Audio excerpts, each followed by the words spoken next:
Hello everyone. Today in this video, we are going to discuss about the hypersensitivity reactions. We are going to discuss about what are these hypersensitivity reactions, what are the different types of hypersensitivity reactions, and in detail we are going to discuss about the type 1 hypersensitivity reactions. Hypersensitivity is nothing but we can generally call it as a allergy, and this allergy it is derived from the Greek word called as a allos and ergos. Allos is nothing but the altered and ergos is a energy. Whether it is a drug or sera, whichever that are used in the therapeutic purpose, they are capable of causing allergic reactions or which are otherwise called as a hypersensitivity reactions. And these hypersensitivity reactions, they could be either mild or even very severe like anaphylaxis, and they occur in those who are sensitized previously with the same type of the antigen or same type of the drug or the structurally similar drug. That is, with the first exposure itself, the hypersensitivity reactions doesn't take place. With the second exposure with the same type of the antigen or the drug, the hypersensitivity reactions take place. And this hypersensitivity reactions would generally caused by the proteins whose molecular weight is above 5000 Daltons and which are administered either by IM or IV route, and they stimulate the production of antibodies. The proteins which are having less molecular weight, that is less than that of the 5000 Daltons, they are less immunogenic. And non-protein compounds like drugs, they can become immunogenic only after chemical coupling to a carrier protein inside the body, and they produce the antibodies which can react with the drug and behaves like a hapten. But what actually the hapten is? It is the hapten is nothing but it is the antigenic in the sense that it reacts with the antibody, but itself it is incapable of producing the antibodies. So simply we can say the hypersensitivity reactions are the allergic reactions which are produced inside the body on second time exposure to the same type of the antigen or same type of the drug. Next, coming to the types of the hypersensitivity reactions, we have four types of the hypersensitivity reactions according to the mechanism of action they are involved in. They are type 1, 2, 3 and 4. Each of the hypersensitivity reaction have their special name. The first one is the immediate hypersensitivity. Type 2 is also called as a cytotoxic hypersensitivity. Type 3 is immunocomplex hypersensitivity, and type 4 is cell-mediated hypersensitivity, which is also called as a delayed hypersensitivity. So once after completing of these four types of the hypersensitivity, you can understand that which types of the hypersensitivity are antibody mediated and which types are the cell mediated. Okay, among all the four types of the hypersensitivity reactions, the first three types, type 1, 2 and 3, they are antibody mediated. The only hypersensitivity reaction which is a cell mediated one is a type 4 hypersensitivity reaction. So in this video today, we will discuss in detail about the type 1 hypersensitivity reactions. These are the most common hypersensitivity reactions that we find in the humans. And with a simple things like a rash to a dust, okay, a dust allergy, or allergic to the food, okay, and allergies to the any drugs, all these comes under the type 1 hypersensitivity. And the most important example of type 1 hypersensitivity, we can take it as a bronchial asthma. So to understand in a better way this type 1 hypersensitivity, let us take how a human body responds when the body is exposed to pollen grains. Suppose if any person is having dust allergy, generally we call it as a pollen allergy. So when the body is exposed to the pollen grains, what happens and how the hypersensitivity is shown.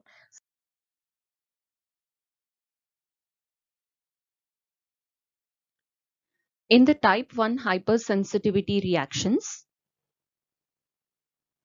the pollen grains when a person comes in contact with the dust or the pollen grains, or simply we can say them as the antigens, they enter into the body through two ways. First way is through lungs, and then the next way is through the skin. Why only these two types of the organs? Because these organs consist of a specialized cells called as a antigen presenting cells. The antigen presenting cells present in lungs, they are called as a pulmonary antigen presenting cells, and the one that are present in the skin are called as a Langerhans cells.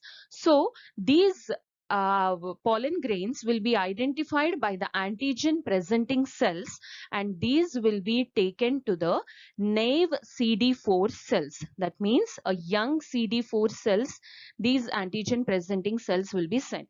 So once these antigen presenting cells bind to the naive CD4 cells, they will be forming into the mature CD4 cells. And these mature CD4 cells will release certain chemicals like interleukin 4, interleukin 5 and interleukin 13. Among all these chemicals, interleukin 4 is of special importance in this type of hypersensitivity reaction because they produce certain antibodies in contact with the B lymphocytes. So when interleukin 4 come in contact with the B lymphocytes, they produce a class of antibodies. That is, they produce all the five types of the antibodies. But in hypersensitivity 1, we have they will produce only IgE type of antibodies. These IgE type of antibodies which are produced, they will be producing the cells like mast cells and the basophil cells. These mast cells and the basophil cells will attract the IgE antibodies because they have a specialized receptors present on them. These specialized receptors will be attracting the IgE antibodies towards them, and this ends the sensitization phase. That is the phase 1 of the type 1 hypersensitivity reactions. So the formation of IgE antibodies and their binding to that of the mast cells to the special type of the receptors, this is the end of the sensitization phase. So after this, the reaction phase comes. The reaction phase is nothing but upon second time exposure of the to the same type of the pollen grains or to the same type of the antigens here, what happens? Already the antibodies are formed. So when these pollen grains, the same type of the antigens, when they come in contact with the IgE antibodies, it results in the release of certain chemicals which causes the inflammation and injury of the cell. And this phase is called as a reaction phase.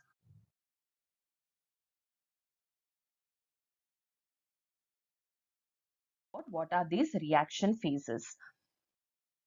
This reaction phase, it begins when the same type of antigen or allergen enters the body for the second time. So after they enter the body, they bind to the IgE antibodies and results in the release of various chemicals from the mast cells. So this is the final step in the sensitization phase. When it is when it is exposed again to the same type of the antigens or the allergens, then they produce some set of chemicals, and these chemicals are mediators for the inflammation, and these are responsible for immediate hypersensitivities like itching, hypotension, bronchospasm and shock. And these reaction phase is further divided into two types like immediate reaction phase and the late reaction phase. So what are these two different phases? It is nothing but immediate reaction phase. It begins immediately in seconds to minutes after allergen enters into the body. Whereas late reaction phase, it begins within 2 to 24 hours. And another important difference is the preformed chemicals are the the preformed chemical mediators are released from the cells in immediate reaction phase, whereas in late reaction phase, they form the new chemicals. Chemical mediators are synthesized and then they are released. So let us see in detail about this immediate reaction phase and late reaction phase by understanding their mechanism of action. So in the immediate reaction phase, allergens enters into the body and they binds to the antibodies present on the mast cells and the basophils, and then they release the chemicals like histamine, serotonin, heparin, and proteases and lysozymal enzymes. Like this, they will be releasing the various inflammatory chemicals. Among these, let us take histamine as it is a very important one. So when the histamine is released, it shows its action in three ways. The first way is it increases the capillary permeability, which results in the edema, erythema, and warmth. Like you can take here an example of just mosquito bite. Whenever the mosquito bites you, immediately you'll be just an involuntary action. You'll just uh, tap your hand like this, and then there will be a swelling, and then there will be a redness, and also when you touch that spot, it just gives a warmth. So that is by increasing the capillary permeability to these antibodies. And then it depolarizes the nerve endings, causing the pain. And then it acts on the blood vessels and dilates them, which results in the delivery of more inflammatory cells and chemicals, which causes the inflammation. So this is how the histamine is going to act, and it is going to show the immediate reaction once the allergen enters into the body for the second or any other times.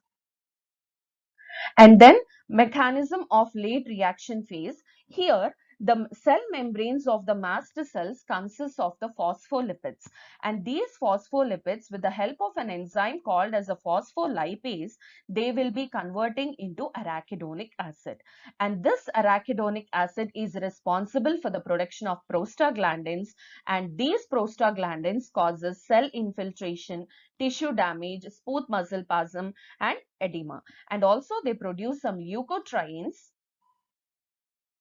and the leukotrienes that are produced here are C4, D4, E4, and they causes a vasodilation, increased vascular permeability, and also causes a smooth muscle spasm.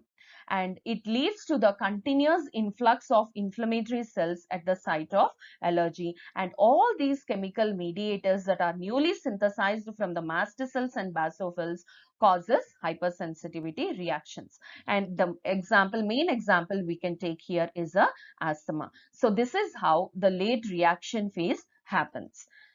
So coming to the summary of this type 1 hypersensitivity reaction, this hypersensitivity reaction can be broadly divided into two phases: phase of sensitization and reaction phase. In phase of sensitization, there will be the formation of the antibodies where they'll get adhered to the basophils or the mast cells. And then in the phase of reaction, for the second time entry of the same type of the antigens, there will be production of the antibodies and they show some reaction over the antigens.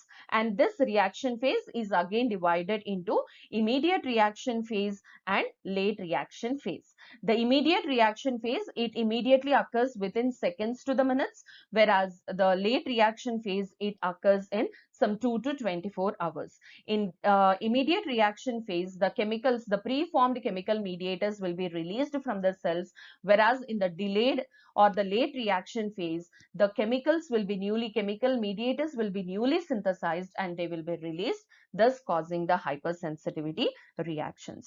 Hope you found this video useful, and in the next videos we'll be discussing about the other different types of the hypersensitivity reactions. Thank you.